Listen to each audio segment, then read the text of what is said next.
Hi everyone, it's Leigh Goldstein, the Trading Director at 10 Minute Trades. I want to welcome you to the weekly Market Movers video preview.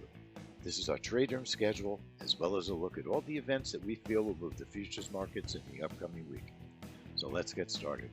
This is Eastern Standard Time. Monday, we have two reports we're going to be watching. No trade rooms, but at 6:50 p.m. we'll be watching Japanese quarterly GDP with the ES. And then at 7:30 p.m. we'll be watching the Australia Business Confidence Report with the Australian dollar. 2 in the morning, there's the British Jobs Report. That's also a watched report. No trade room. We'll be watching the British pound on that report.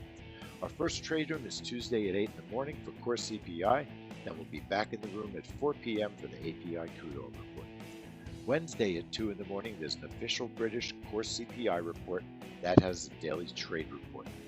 8 o'clock in the morning is our first Wednesday trade room for retail sales and Empire State Manufacturing, and we'll stay in the room for capacity utilization at 9:15.